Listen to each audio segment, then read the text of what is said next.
sejarah itu hanya cerita, tetapi ini bukan sekedar sejarah, tapi ini adalah bicara tentang event, bicara tentang momentum.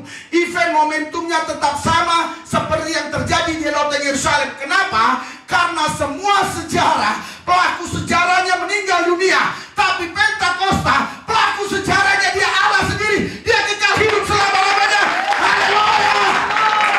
Makanya Pentakosta itu bukan hanya sekedar sejarah, itu event, itu adalah momentum. Setiap saat event itu, setiap saat momentum itu bisa engkau terima. Hari ini juga engkau terima di dalam nama Yesus. Haleluya.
biasa ibu-ibu kita maju bersama Kristus. Amin.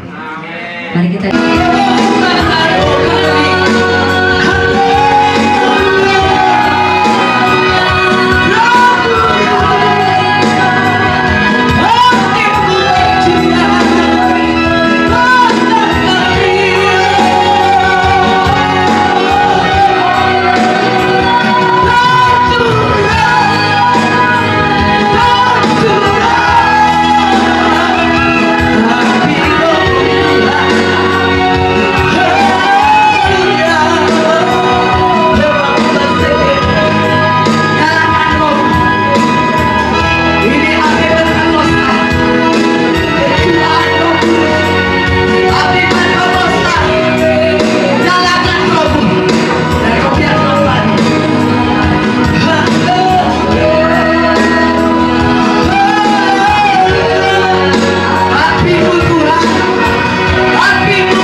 menyambar di dalam Tuhan, bukan karena kuat gagah kami, tapi oleh Roh-Mu ya Tuhan, kami dapat menyala-nyala di dalam Engkau, menyambar-nyambar, sehingga banyak jiwa-jiwa yang menerima impartasi Roh lewat kehidupan kami, khususnya kami yang ada di tempat ini.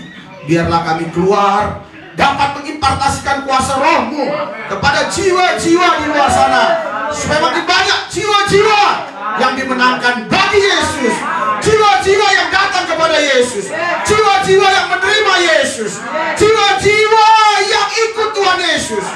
Itulah Tuhan kerinduan gereja-Mu di tempat ini. Karena kami ada di tempat ini bukan kebetulan, kami adalah misinya Tuhan, supaya lewat hidup kami banyak orang yang mengenal Engkau. Urapi lidah mulut birambamu, kuduskan lidah mulut birambamu, supaya ucapan kata-kata, titik, koma, huruf tidak ada satupun Tuhan yang salah. Semua yang kuucapkan adalah kebenaran Allah dalam pimpinan Roh-Nya, sehingga semua orang yang mendengarnya mereka diberkati, yang sakit disembuhkan, yang susah dihibur, yang berseteru diperdamaikan, yang kekurangan diberkati, yang ada di jalan buntu Tuhan buka jalan. Karena setiap orang yang percaya mereka akan menerima kuasa Roh Kudus. Setiap orang yang percaya mereka akan menerima kelepasan. Setiap orang yang percaya mereka akan menerima kemerdekaan. Oh, Tuhan Yesus, sembunyikan hamba-Mu belakang salib-Mu, biar kemuliaan-Mu yang nampak di wajahku, di bawah-Mu terlihat dalam pribadiku, kuasa-Mu nyata dalam gerak dan ucapan yang ku sampaikan ketika aku berbicara, berinteraksi, berkomunikasi dengan umat Tuhan, dengan jemaat Tuhan di tempat ini, di Indonesia, di mancanegara. Semua mereka menerima impartasi Roh, sehingga semua mereka yang terikat, yang terbelenggu dibebaskan, dilepaskan, sehingga mereka menjadi anak-anak perjanjian, anak-anak pemenang yang dapat meraih segala janji-janji Tuhan. Karena kami adalah anak perjanjian, kami sudah punya, sudah Tuhan siapkan semuanya. Karena kami adalah anak perjanjian, kami percaya Tuhan, semua janji-janji Tuhan itu pasti kami raih, itu pasti menjadi milik kami. Karena kami percaya bahwa Yesus, Dialah yang melakukannya bagi kehidupan kami pribadi lepas pribadi. Kalau ada pemerintah-pemerintah, penguasa-penguasa, penghulu-penghulu dunia yang gelap, roh jahat, iblis, setan, kuasa gelap, gila, zaman, roh teritorial beserta tengah-tengah di udara yang coba mengganggu, menghalangi, menghambat ketika hamba-Mu menyampaikan kebenaran Allah, kami satukan hati iman kami usir, kami tolak, patahkan kuasa. Dalam nama Yesus. Tempat ini dalam perlindungan Yesus, tidak ada satu orang pun yang bisa berbuat jahat atas kami, karena kami adalah milik Tuhan. Tidak ada yang bisa berbuat jahat atas kami. Dan tempat ini sudah steril, tidak ada virus, termasuk coronavirus dan virus-virus apapun di tempat ini pasti mati, karena Yesus nama tertinggi, nama di atas segala nama. Virus-virus semua punya nama, harus tunduk, harus mati di dalam nama Yesus. Terima kasih Tuhan, dalam Yesus yang kudus, hamba alaskan doa ini dengan ucapan syukur. Haleluya. Yang percaya semua kita berkata, amin. Saudara-saudara buat Tuhan, terima kasih kami. Ya berilah, haleluya. Berdiri, jangan berdiri, haleluya. Berdiri. Encok-encok biar sembuh. Haleluya. Dengan suara-suara buat Tuhan. Yang berbelakang, yang hijau-hijau ya. Semangat ya. Haleluya. Saudara, beberapa minggu ini terus ya, dahsyat kuasa roh di tempat ini ya. Anda yang hadirnya nggak kontinu ya, Anda yang rugi. Tuhan nggak bisa rugi, karena Tuhan nggak pernah rugi. Oleh sebab itu makin rajin datang supaya mendapat impartasi roh yang lebih lagi. Haleluya. Iya, kita ingat apa yang kita 3, 2, 1.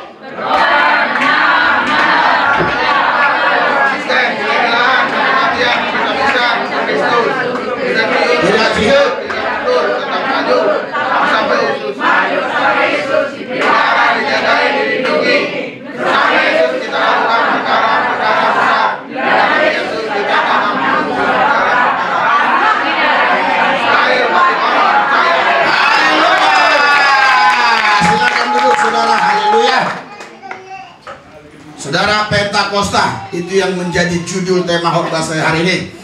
Pentakosta adalah hari 50 setelah kebangkitan Tuhan Yesus dan hari ke-10 setelah kenaikan Tuhan Yesus. Jadi kita sudah merayakan kenaikan Tuhan Yesus 10 hari yang lalu, dan ini adalah hari Pentakosta, di mana pencurahan Roh Kudus terjadi di loteng Yerusalem. Dan percayalah saudara, loteng Yerusalem itu sekarang bukan berbicara tempat, tapi berbicara hati saudara. Di mana ada hati saudara, disitulah Tuhan ada. Karena itu saudara yakin percaya, inilah loteng Yerusalem itu. Disinilah Anda dapat pencurahan roh itu. Disinilah Anda kepenuhan Roh Kudus itu. Karena Roh Kudus itu dicurahkan di loteng Yerusalem. Inilah loteng Yerusalem itu. Hatimu itulah loteng Yerusalem itu.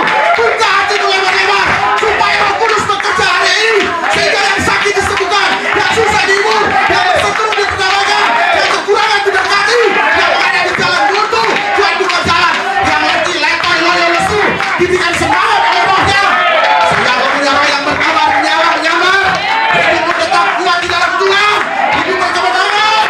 Haleluya, haleluya, haleluya. Bapak Ibu saudara-saudari yang dikasihi Yesus, ini adalah hari yang bersejarah. Dan sejarah ini sejarah yang terbesar selain kenaikan Tuhan Yesus dan kelahirannya dan kematiannya. Ini sejarah yang terbesar buat semua orang percaya. Karena Yesus sendiri berkata, aku tidak tinggalkan kau yatim piatu. Aku kirim kepadamu Roh Kudus, Roh Penolong. Artinya saudaraku yang saya kasih dalam Tuhan, Tuhan Yesus datang. Tuhan Yesus tidak tinggalkan Anda yatim piatu. Dia datang bersama rohnya. Roh Allah, Roh Kudus datang dalam hidupmu. Pada hari ini loteng Yerusalem itu bukan bicara tempat. Loteng Yerusalem itu bicara hatimu hari ini. Oh haleluya. Saudara, Pentakosta itu terus ya bekerja di dalam kehidupan setiap orang percaya. Karena Pentakosta itu bukan sekedar sejarah yang sama dengan sejarah lain. Pentakosta adalah sebuah kehidupan di mana ada peristiwa Roh Kudus tercurah di sana. Dan peristiwa itu saudara bukan terjadi seketika, tapi sudah dinubuatkan di Yoel pasal 2. Terjadilah pencurahan Roh Kudus itu untuk semua orang, baik itu laki-laki, perempuan, bahkan orang-orang tua, teruna, semua hamba laki-laki, hamba perempuan, semua mereka mendapat pencurahan Roh Kudus. Jadi saudara, sejarah-sejarah yang terjadi di seluruh bumi ini tidak berdasarkan nubuatan, Siapa yang pernah menubuatkan tahun 1945 Indonesia merdeka? Siapa yang pernah menubuatkan tahun 1948 Israel merdeka? Tidak ada yang menubuatkan. Mereka berjuang dan berjuang, tiba-tiba menang. Tetapi Pentakosta bukan hanya hasil perjuangan, tapi hasil nubuatan. Inilah saatnya Pentakosta, Pentakosta, Pentakosta. Haleluya. Gereja yang pertama, gereja Pentakosta. Tidak ada gereja yang lain. Sekarang banyak nama-nama merek gereja, sehingga Pentakosta selalu dianggap lebih rendah. Bahkan kadang-kadang kalau kita katakan kita orang Pentakosta, mereka alergi. Padahal di Alkitab hanya ada satu gereja, namanya Pentakosta. Berikan sorak-sorai buat Tuhan. Haleluya. Haleluya. Saudara, semua sejarah itu hanya cerita. Tetapi ini bukan sekedar sejarah, tapi ini adalah bicara tentang event, bicara tentang momentum. Event momentumnya tetap sama seperti yang terjadi di Loteng Yerusalem. Kenapa? Karena semua sejarah, pelaku sejarahnya meninggal dunia. Tapi Pentakosta, pelaku sejarahnya dia Allah sendiri. Dia kekal hidup selama-lamanya. Haleluya. Makanya Pentakosta itu bukan hanya sekedar sejarah, itu event, itu adalah momentum. Setiap saat event itu, setiap saat momentum itu bisa engkau terima. Hari ini juga engkau terima di dalam nama Yesus. Haleluya. Saudara, Anda kalau baca di Matius pasal yang ketiga ayat 11, di situ Alkitab mengatakan, Yohanes bicara, aku hanya bisa membaptis engkau dengan air sebagai tanda pertobatan, tapi Dia yang akan datang membaptis engkau dengan Roh Kudus dan api. Saudara, engkau tadi sudah merasakannya. Engkau tadi sudah menikmatinya. Bagaimana baptisan Yesus itu? Kau bukan dibaptis oleh Yohanes, kau dibaptis oleh Yesus. Itulah baptisan Roh Kudus, itulah baptisan api. Itu sebabnya kau berkata tadi, api kirim, roh api, turunlah, turunlah. Saudara, ini lagu Pentakosta yang sudah lama sekali. Bahkan pengarangnya pun sekarang sudah dilupakan oleh banyak orang. Saudara, pengarangnya orang sederhana, tetapi bisa menggemparkan dunia. Terjadi peristiwa Azusa Street, terjadi peristiwa di mana-mana, bahkan sampai ke Indonesia terjadi, saudara, Pentakosta itu. Saudara, Bapak Ibu sekalian, karena itu saya sampaikan buat saudara, Pentakosta bukan sekedar sejarah. Pentakosta adalah momentum. Pentakosta adalah event, momentum event yang kontinu, yang terus berjalan. Bukan hanya pada hari ini kau bisa rasakan, nanti sampai di rumah, di ladang, sampai di kantor, sampai engkau di masyarakat, engkau tetap merasakan api Pentakosta, api Pentakosta, api Pentakosta. Sorak-sorai buat Tuhan. Jangan malu mengakui orang Pentakosta. Kita orang Pentakosta, kita punya roh Pentakosta. Haleluya, haleluya.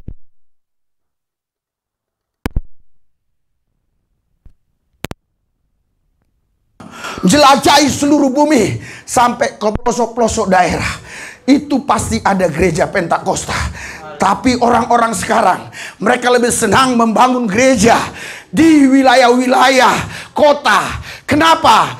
Itu mereka lah yang bisa jawab. Tetapi kalau kau mau cari gereja Pentakosta sampai ke pelosok-pelosok bumi Nusantara ini, pasti ada. Terkhusus GPDI, pasti ada. Karena apa? Kenapa? Karena Pentakosta itu tidak bisa dibatasi dengan ruang dan waktu. Pentakosta akan terus bergerak.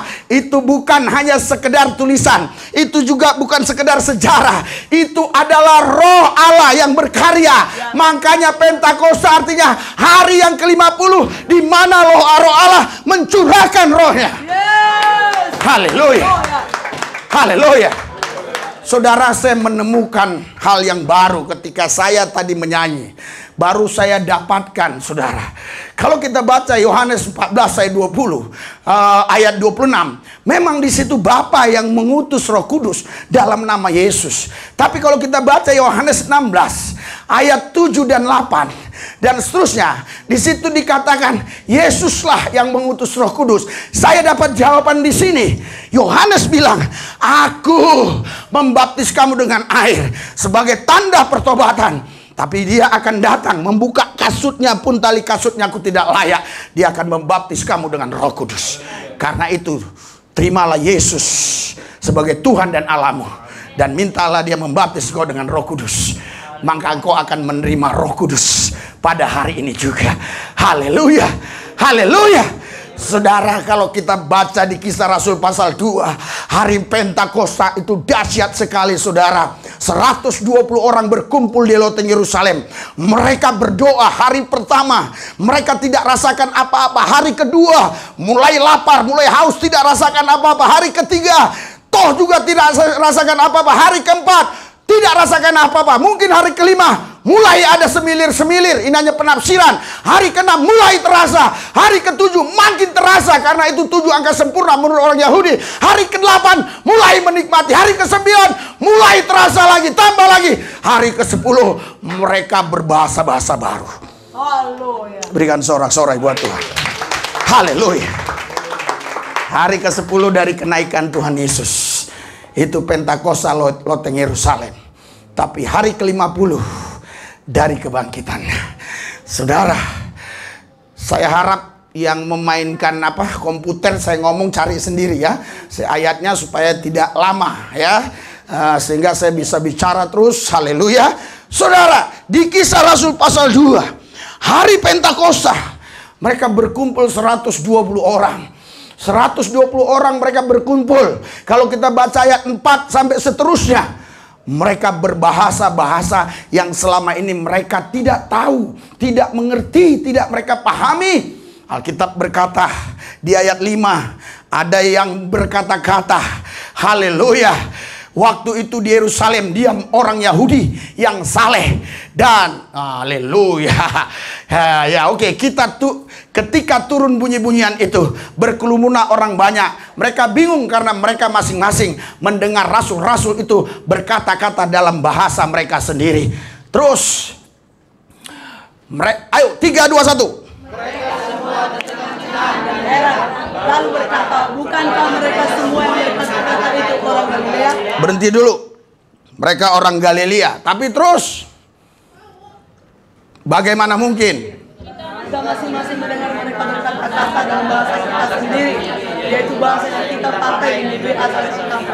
Terus, kita orang Partia, Media, Elam, penduduk Mesopotamia,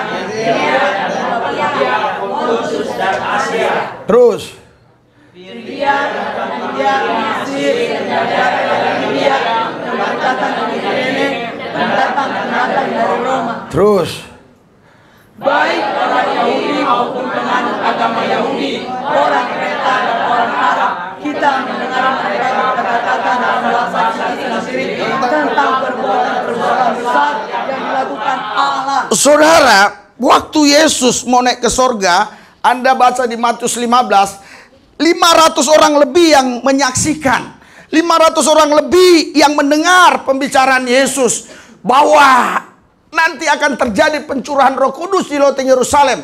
Tapi Alkitab mencatat hanya 120 orang yang mau menunggu di loteng Yerusalem. Anda mau menerima pencurahan Roh Kudus? Amin. Anda mau tinggal bersama-sama di loteng Yerusalem? Haleluya. Hanya 120 orang. Kemana yang lainnya? Mungkin mereka nggak percaya. Mungkin mereka juga karena kurang taat. Yang 120 ini percaya dan taat. Mereka lah yang menerima itu. Mereka berbahasa-bahasa lain. Haleluya. Orang-orang yang merantau dari negeri asing, mereka datang ke Yerusalem karena mereka aslinya memang orang sana, tapi mereka merantau ke daerah negara-negara di sekelilingnya. Ada yang ke Arab, ada yang ke Partia, ada yang ke Elam, Mesopotamia, seterusnya dan sebagainya. Mungkin itu negara, mungkin juga hanya sekedar kabupaten, provinsi dan sebagainya. Intinya bahasa mereka sudah berbeda dengan bahasa orang Galilea. Tiba-tiba mereka mendengar orang Galilea ini, rasul-rasul ini berbicara dalam bahasa-bahasa mereka di perantauan. Mereka heran Karena rasul-rasul ini bukan orang berpendidikan. Mereka orang biasa. Mereka dari nelayan. Mereka bukan orang-orang yang tergolong orang pintar. Tapi mereka bisa melebihi orang-orang pintar. Karena mereka orang-orang cerdas. Itu sebabnya Tuhan pakai mereka luar biasa. Yang di tangan Tuhan, semua yang biasa menjadi luar biasa. Amen. Setiap yang di tangan Tuhan, yang kecil menjadi besar. Amen. Yang biasa menjadi luar biasa. Amen. Karena itu saudara, jangan kau berkecil hati melihat dirimu, tapi serahkanlah dirimu biar engkau di tangan Tuhan. Tuhan akan buat engkau menjadi orang-orang besar. Tuhan akan buat engkau menjadi orang-orang luar biasa. Tidak ada yang sulit bagi Tuhan. Tidak ada yang bisa menghalangi karya Tuhan. Oleh karena itu pada waktu itu mereka heran semua. Sampai kalau kita lihat di sini ayatnya ya, mereka berbahasa Arab luar biasa. Rasul-rasul orang Galilea yang hanya tahu bahasa sendiri tiba-tiba berbahasa Arab, bahasa Partia, Elam, Mesopotamia dan sebagainya. Saudara, inilah kadangkala yang tidak dipahami ya oleh banyak orang, seolah-olah kalau kita kepenuhan Roh Kudus harus berbahasa seperti ini. Padahal kalau kita lihat di dalam 1 Korintus 14 ayat 2. 1 Korintus 14 ayat 2. 3, 2, 1. Siapa yang berkata-kata dalam bahasa roh, tidak berkata-kata kepada manusia, tetapi kepada Allah. Sebab tidak ada seorang pun yang mengerti bahasanya. Oleh roh dia mengucapkan Allah. Saudara, tidak mungkin dua ayat ini saling bertentangan. Tidak mungkin dua ayat ini saling tabrakan. Seringkali ketika orang-orang tertentu baca dua ayat yang sepertinya berbeda, langsung dia mengambil keputusan, mengambil yang satu ayat atau dua ayat ditabrakkan. Di sini jelas dikatakan orang yang berbahasa roh tidak berkata-kata kepada manusia, tapi kepada Allah. Tidak seorang pun yang tahu. Tidak seorang. Kenapa tadi Kisah Rasul 2 bisa tahu mereka? Bahasa Arab, Elam, Mesopotamia, ini yang selalu saudara yang diperbincangkan. Kalau ketika kita bahasa roh, pasti orang-orang tertentu, khususnya saya sebutkan aja orang-orang reform, dia bilang kalau bahasa roh itu, ada yang bilang sudah berhenti. Bahasa roh itu tidak ada lagi. Ada juga yang bilang kalau bahasa roh harus seperti Kisah pasal 2. Saudara, orang tidak memahami Alkitab. Ya, bahkan kalau kita baca 1 Korintus 14 ini sudah saya baca habis tadi malam, tadi pagi saya baca habis saudara. Saudara, jelas sekali Rasul Paulus tidak pernah melarang orang bahasa roh. Malah dia bilang, aku lebih lagi berbahasa roh dari kalian. Tetapi yang ku minta, kalau bisa jangan hanya bahasa roh, kalian pun harus bernubuat. Tetapi Paulus menyadari, Paulus bilang, bahasa roh itu membangun diri kita sendiri. Sedangkan bernubuat itu bisa membangun orang lain. Kenapa? Karena kita bisa menyampaikan sesuatu yang tersembunyi di dalam diri orang itu. Dan kita bisa menyampaikan sesuatu yang tersembunyi di dalam diri Allah. Sehingga orang itu terbangun. Tetapi jangan salah. Bagaimana mungkin kita bisa membangun orang lain kalau diri kita saja tidak terbangun? Jadi jangan kita menyepelekan bahasa roh. Bahasa roh itu membangun diri kita. Kalau diri kita sudah terbangun, kita mudah membangun orang lain. Kalau kita letih, letoy, loyo, lesu, bagaimana kita bisa membangun orang lain? Jangan ambil ayat seponggol. Jangan ambil ayat sepenggal-sepenggal. Saudara, Paulus jelas mengatakan dalam konteks 1 Korintus 14 ini sudah saya baca baik-baik. Tapi kalau kita secara ayat per ayat menjelaskan mungkin 1 jam tidak selesai. Ya, tapi saya sudah baca baik-baik. Paulus di sini bukan melarang orang bahasa roh, walaupun dia katakan tetapi harus tertib. Seolah-olah orang-orang di luar sana yang nggak paham karya roh, pikirnya kita nggak tertib kalau goyang-goyang. Dia tidak tahu kisah sejarahnya. Itu sebabnya Paulus berkata, aku kalau pertemuan jemaat, aku tidak mau bahasa roh kalau mengajar. Yang ngajar nggak mungkin bahasa roh. Mana mungkin sehat pada dalam bahasa roh? Anda tidak ngerti. Haleluya. Makanya orang ambil ayat itu. Paulus saja bilang begini. Padahal dia juga bilang, Aku mau supaya kalian bahasa roh, tetapi aku minta supaya yang lain minta karunia supaya bisa menafsirkan. Paulus tidak melarang bahasa roh, tetapi Anda yang sudah bisa bahasa roh, tingkatkan kapasitas rohmu supaya engkau mampu menafsirkan. Haleluya. Itu yang dimaksudkan Paulus. Bukan dia larang. Haleluya. Haleluya. Tertib. Orang salah ngerti. Sekarang ya, saya mau kasih tahu. Ketika kita mendengar khotbah atau ketika ada pertemuan, ada pembicara dalam pertemuan itu, terus tiba-tiba itunya pemirsanya atau murid-muridnya lah ya, audiens ya, terus mereka yang 50 orang ini ada yang 10 orang berdiri. Jalan di tempat. Tuh. Wah. Hormat. Tertib nggak? Tertib nggak? Tertib nggak? Ini konteksnya. Orang ini ada pertemuan. Ada yang dibicarakan. Pembicara ada di depan. Sedang mau jelaskan sesuatu.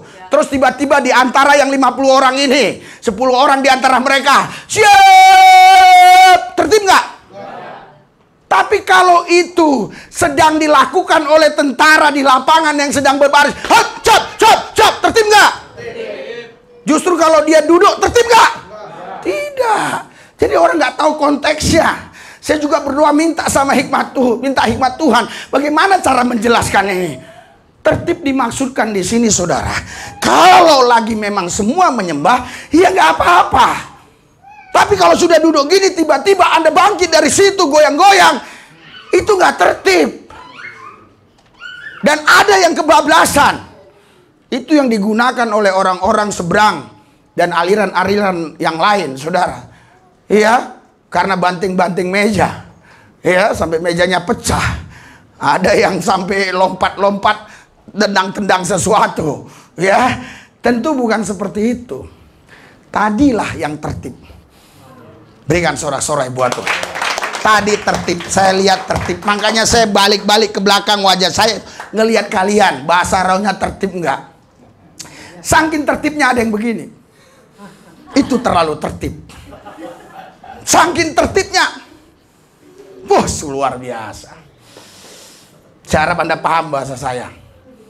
Malah nanti ada yang begitu bangga lagi. Bener kan kata Pak Lubis, itu kan tertib.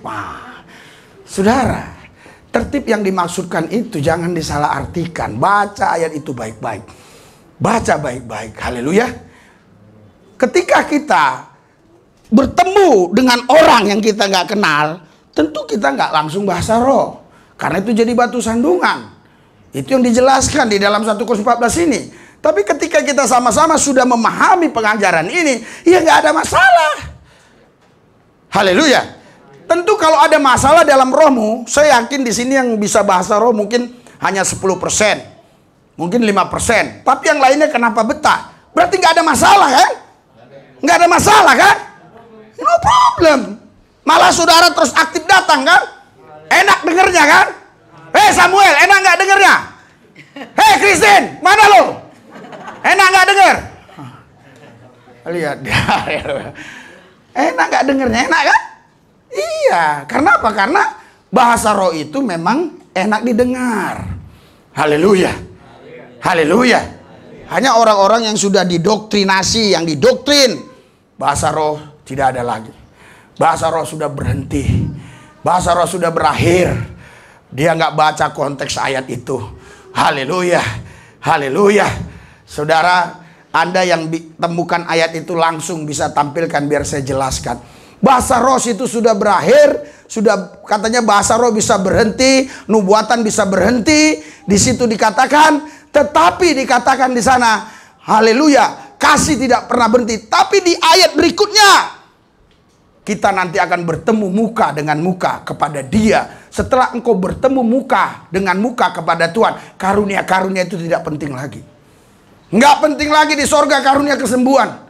Nggak penting lagi karunia mujizat. Nggak penting lagi karunia apapun. Karena engkau sudah mengalami perjumpaan pribadi dengan Tuhan. Malah saya tanya tadi Tuhan. Saya tanya, Apakah ini nanti setelah zaman 1000 tahun Tuhan memerintah? Apakah ini sudah berhenti bahasa roh? Apakah itu arti ayat ini? Tetapi, haleluya, mana? Haleluya. 1 Korintus 14 ayat 8 kalau nggak salah. Ya, 1 Korintus 13 ayat.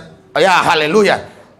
Ya, haleluya. Saya ngomong aja ya, kalian cari. Makanya yang bisa ya. Haleluya. Kasih tidak berkesudahan. Nubuat akan berhenti. Bahasa roh akan berhenti. Pengetahuan akan lenyap. Saudara, sekarang pengetahuan udah lenyap belum? Berarti bahasa roh belum. Haleluya. Gampang kan? Gampang sebenarnya jawab-jawab orang begitu. Kalau pengetahuan lenyap, bahasa roh berhenti. Karena semua di sini sama. Nubuat akan berakhir. Bahasa roh akan berhenti. Pengetahuan akan lenyap. Sekarang pengetahuan masih ada nggak? Berarti nubuat masih ada. Bahasa roh masih ada. Terus di mana nanti puncak ini yang nggak ada? Ayo. Ayo. 3, 2, 1. Sebab sebenarnya saudara itu ya dikatakan berhenti karena tidak lengkap. Pengetahuan kita tidak sempurna, nubuatan itu tidak lengkap. Ayat 10. Ayat 10, 3, 2, 1. Iya, kalau yang sempurna tiba, yang tadi itu bisa lenyap terus. Ketika aku kanak-kanak, aku berkata kanak-kanak. Ya, terus next saja. Biar cepat ya, di mana dia tadi. Ya, ini dia. 3, 2, 1. Karena sekarang kita melihat janji suatu gambaran yang sama-sama. Tetapi nanti kita akan melihat muka dengan muka. Sekarang aku hanya mengenal dengan tidak sempurna. Tetapi nanti aku akan mengenal dengan sempurna. Seperti aku sendiri dikenal. Iya, pada saatnya nanti inilah. Tidak perlu lagi karunia-karunia. Kita sekarang mengenal Yesus. Amin. Tapi kita belum bertemu muka dengan muka. Kita masih bisa memprediksinya seperti itu dan seperti ini. Makanya saudara, kalau Anda pergi ke negara-negara lain. Saya pernah pergi ke Cina. Saya lihat di Guangzhou itu. Kok gambar Yesus beda? Sipit. Kok gambar Yesus ini beda? Anda lihat di internet. Nigeria beda lagi gambar Yesusnya. Lihat. Karena semua pemahaman belum sempurna. Jadi mereka tahu bahwa Yesus itu ada. Yesus itu pernah lahir. Yesus itu pernah mati. Yesus itu bangkit, pernah naik ke sorga. Di gambar-gambarnya lah. Maka si Yaya Waloni itu nggak mengerti, nggak paham. Udah buat ulah lagi dia baru bebas dari penjara. Dia nggak paham. Udah saya kantor kemarin, aduh tapi yang nonton tidak banyak. Haleluya. Ya dia nggak ngerti, dia nggak paham. Haleluya. Jadi bukan berarti karena zaman dulu belum ada foto, terus orang nggak bisa membayangkannya. Bahkan zaman dulu udah ada orang yang pintar ngelukis. Sebelum Yesus aja, Buddha bisa dilukis. Buddha lebih duluan dari Yesus. Kenapa Buddha tidak diperdebatkan dia? Haleluya. Ya wajar aja, ini bukan masalah bicara fisik. Ini bicara cerita bahwa Yesus itu pernah ada. Jadi orang Arab buatlah agak berjenggot lah kan. Ya kan, agak berkumis. Kalau orang Arabnya yang pakai celana cingkrang, mungkin buat celana cingkrang Yesusnya. Iya kan, nggak ada masalah. Ya mungkin kalau orang Arab yang pakai jidat hitam Yesusnya. Nggak ada masalah. Yang penting dia menggambar itu maksudnya itu ke Yesus. Karena kita orang Kristen bukan disuruh menghafal. Bukan itu yang paling penting. Yang penting memahami. Bukan ke MTQ. Suruh ngapal, nanti dinilai. Kalau misalnya kau begini, kau buat hafalan ya. Nih, umpama kita ada MTQ ini umpama ada istilahnya pemenang pembaca Alkitab. Ya, mulai Yoel 2 ya. Kemudian daripada itu akan terjadi bahwa aku akan mencurahkan rohku ke atas semua manusia. Maka anakmu laki-laki dan perempuan bernubuat. Nah, terus ganti lagi Pak Tanjung ya, yang baca, baru nanti juri bilang. Yang menang Ibu Manurung. Padahal dia nggak ikut baca. Haleluya.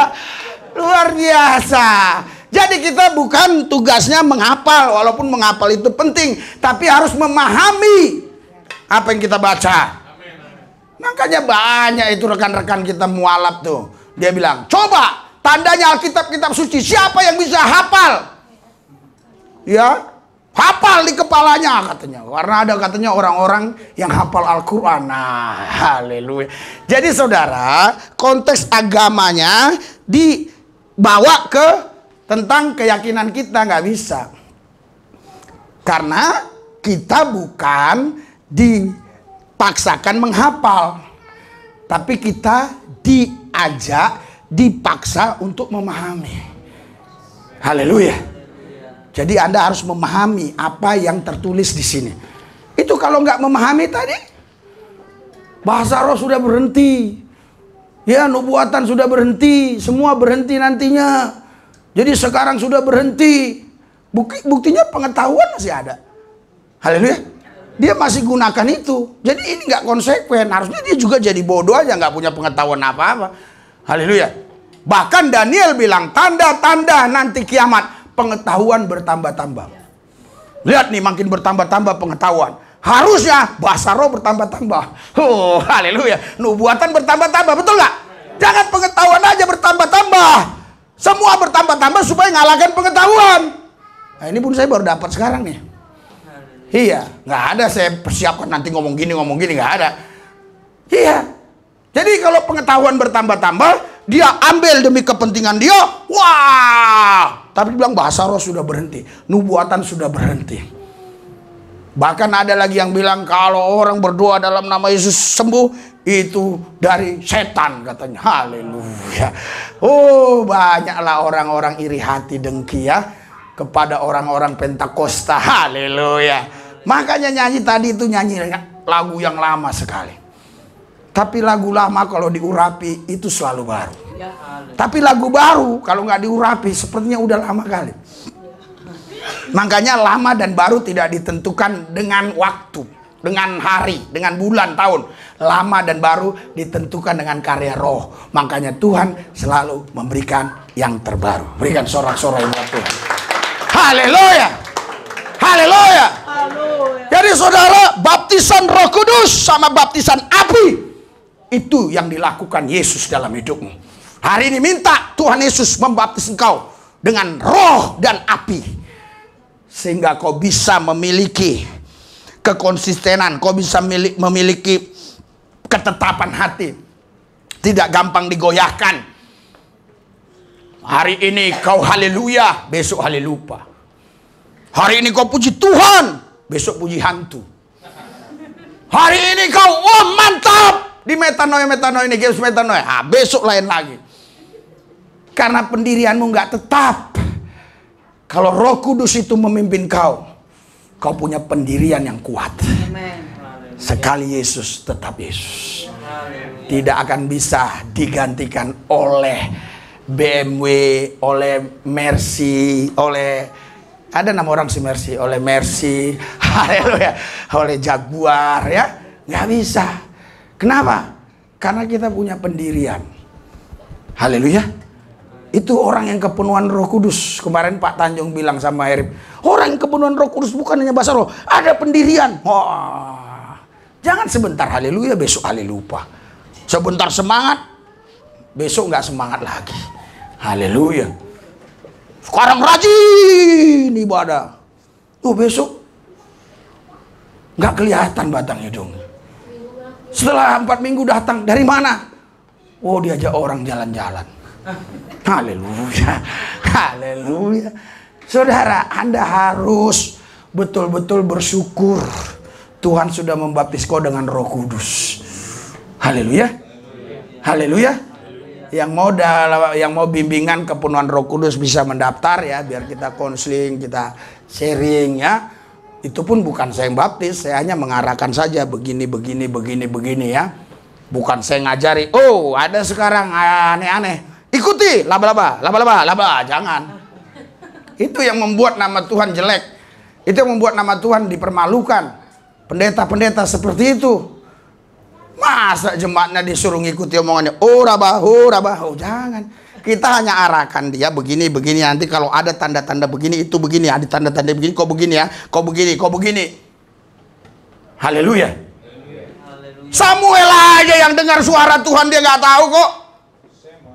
Samuel, dia dengar suara Tuhan. Dia tidur di rumah Imam Eli. Karena dia dipiara oleh Imam Eli, mau dijadikan nabi. Ada sekolah kenabian zaman itu. Dulu kita mau buat sekolah kenabian di sini, tapi gurunya Pak Tanjung gagal waktu itu. Sehingga dia nggak haleluya lagi dia. Dulu haleluya mau buat sekolah kenabian, haleluya. Itu Samuel, saudara, dia dengar suara Tuhan. Ya kan? Tapi dia datang ke Imam Eli, Bapak kau panggil aku? Nggak ada. Tidur lagi dia. Dengar suara Tuhan lagi. Bapak kau panggil aku? Imam Eli bilang nggak ada. Imam Eli baru ingat. Dia hanya arahkan. Nanti kalau suaranya begitu lagi sama, tidak berubah suaranya tetap, itu Tuhan. Bilang saja Tuhan, aku siap. Ngomonglah Tuhan. Jadi harus ada yang arahkan. Si Imam Eli bukan ajarin. Nanti ngomongnya gini, hayaya, bukan. Nanti kalau suaranya datang lagi seperti itu Tuhan.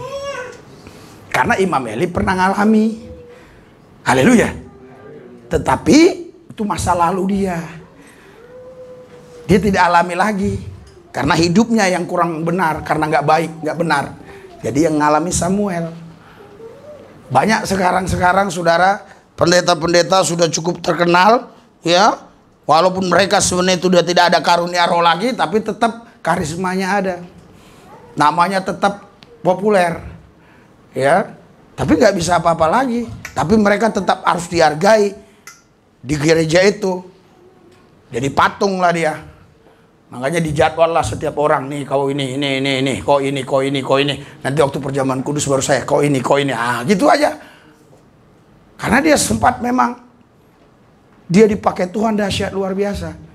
Jadi Imam Eli masa tuanya menyedihkan. Jangan ada di antara kita yang mengikuti jejak Imam Eli. Kaulah Samuel itu.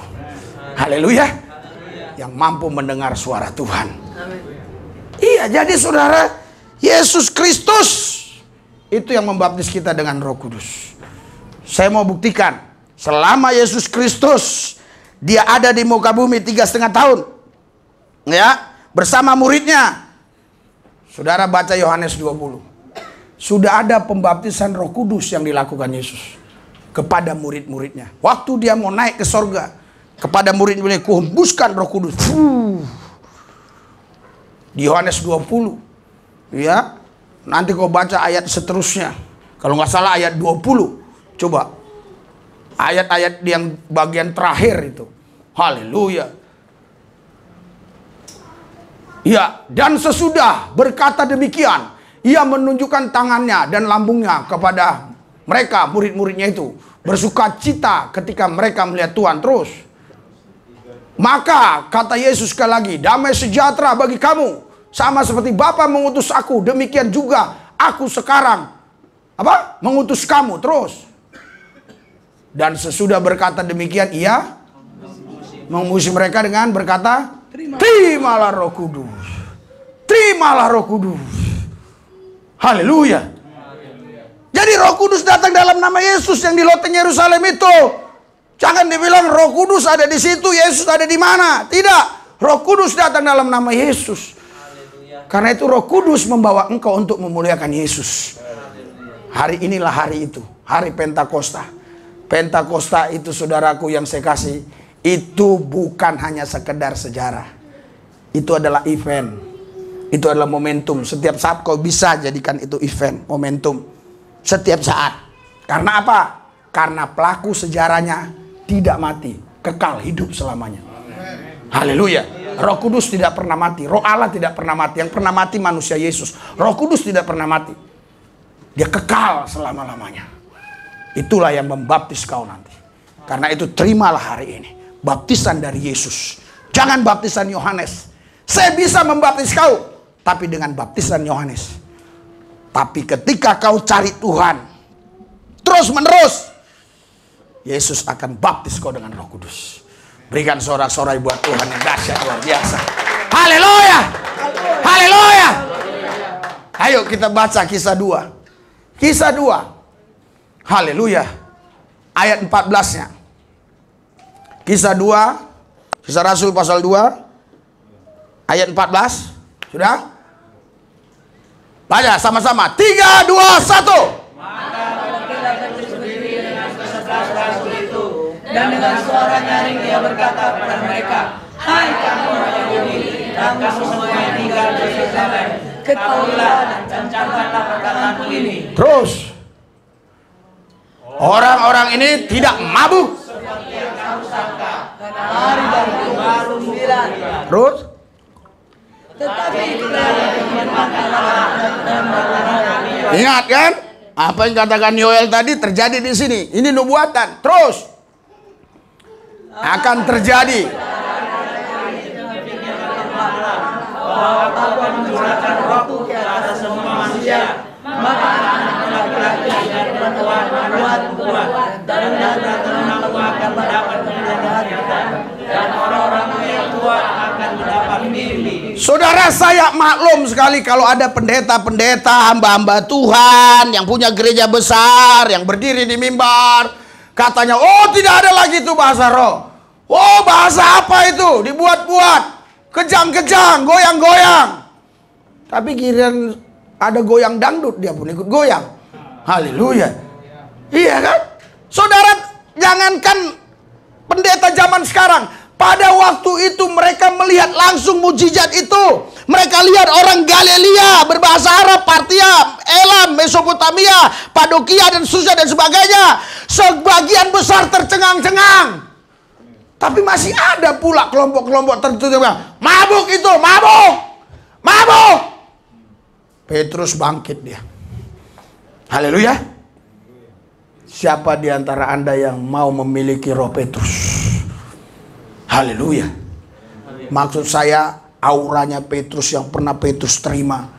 Maksudnya apa namanya? Keberanian yang Petrus. Tentunya nggak mungkin roh Petrus datang ke kau, Roh Kudus lah, haleluya. Tapi maksudnya, saudara biar tahu, berani nggak Anda bilang, bangkit. Hei, kalian bilang kami mabuk di gereja Pentakosta karena bahasa roh, karena goyang-goyang. Haleluya. Kalian bilang mabuk. Ini baru jam berapa? Jam 9. Haleluya. Pon arah, pon tua, belum menetes. Haleluya. Iya, pohon tua itu apa? Pohon aren. Iya. Maksud Rasul itu begini, ya. Di Israel itu tidak mungkin ada menjual minuman-minuman itu di jam 9, nggak mungkin ada. Haleluya.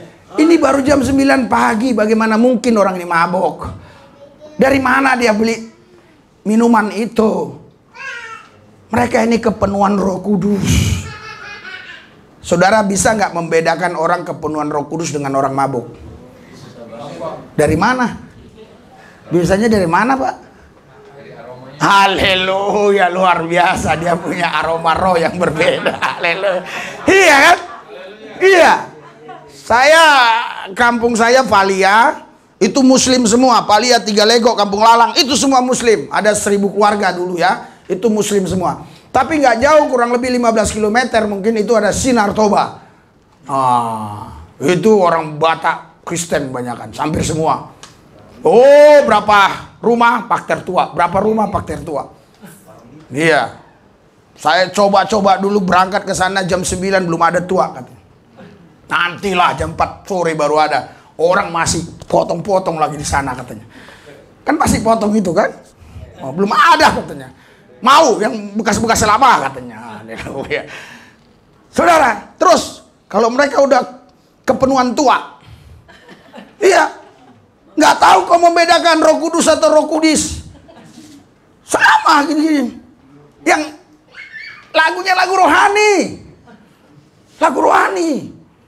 Iya, kebanyakan dulu lagunya lagu rohani yang mereka tahu lah ya. Iya. Makanya sekarang lagu rohani kita lagi populer. Saya senang tuh ngeliat satu orang yang pakai kerudung itu. Waduh, kalau nyanyi luar biasa.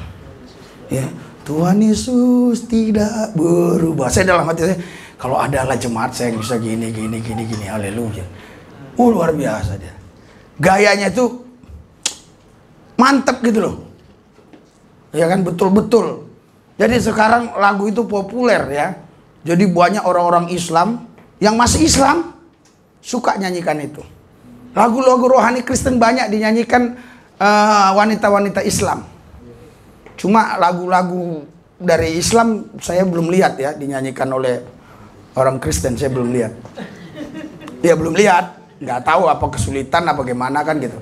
Iya, Tuhan Yesus tidak berubah itu lagi terkenal itu, luar biasa itu. Haleluya. Sampai banyak ustadz-ustadz marah itu. Haleluya. Iya, gimana orang waktu dinyanyikan enak, haleluya. Iya kan? Masa dibilang mabuk anggur? Tuhan Yesus tidak berubah. Mabuk anggur? Enggak. Haleluya. Mereka lagi kepenuhan Roh Kudus dibilang mabuk anggur. Banyak orang-orang yang nggak ngerti sehingga mereka memfitnah, ya. Apalagi kalau 20 tahun yang lalu saya ke Tiga Balata. Ini gereja yang laba-laba katanya, aduh. Iya, gereja yang martopu-topu. Waduh. Pentakota, bukan Pentakosta, Pentakota. Iya, jadi Pentakota, bayangkan udah Pentakota lagi, haleluya. Luar biasa penghinaan-penghinaan itu. Saya nggak tahu apakah itu sampai mendukakan Roh Kudus dan saya tidak jadi hakim. Tuhanlah yang menghakimi. Saudara, makanya hati-hati ya. Jangan gampang menghakimi orang. Oh, ini dari setan, dari sini. Tidak. Biarkan aja dia. Doakan. Kalau dari setan nggak lama itu hilang. Haleluya. Kalau saya dari setan di sini dari dulu udah lari saya. Karena dari Tuhan, walaupun tantangan, rintangan, kesulitan dalam penggembalaan, tetap saya setia menggembalakan saudara. Haleluya. Dalam kondisi keuangan yang morat-marit, tetap setia. Karena saya tahu berkat datangnya bukan dari jemaat, berkat datangnya dari Yesus Kristus. Tuhan Yesus yang menyiapkan semuanya. Saya kadang-kadang, waduh, saya kumpulin anak-anak itu berapa minggu yang lalu karena doanya kulihat kurang semangat. Saya kumpuli. Joshua, saya bilang, kenapa nggak pernah kau merasakan? Iya ya, bapakku nggak punya perusahaan kelapa sawit, nggak punya perusahaan karet, nggak punya pabrik, nggak kerja di perusahaan entah apa, entah jadi apa. Kok bisa ya kami hidup seperti ini? Ya nggak kalah lah dengan tetangga-tetangga sini walaupun dia punya pabrik, ya kan? Walaupun dia punya pohon-pohon kelapa sawit banyak-banyak, nggak kalah lah. Minimal mirip-mirip aja lah. Ya, kalau dari luar mirip-mirip aja lah. Apa yang dia pakai kita pakai, apa yang dia makan malah kita lebih makanannya lebih banyak lagi. Karena memang kuat makan kan? Kalau orang sini makan dikit-dikit aja saudara. Tempe 1, ikan ayam 1 ini. Kalau kita enggak, ayam harus 3 potong, tempe 4 potong. Nggak bisa. Makanya waktu saya ke rumah kakak ibu Epa ini, iya kan? Itu baru nyampe langsung dimasak bisa. Karena tempe 2, apa memang lengkap semua. Aku bilang sama ibu gembala, nggak bisa kok kayak itu kakaknya ibu Epa itu. Dia masak cuma 15 menit, 20 menit kami udah bisa makan. Kau mulai pagi jam 7 sampai jam 3 sore berdua di dapur terus. Enak katanya, dia udah taruh di kulkas. Yang dimasaknya cuma 2 potong. Kalian sama Daniel kan? Iya, berapa potong? Iya, memang 3 potong ini, 2 potong.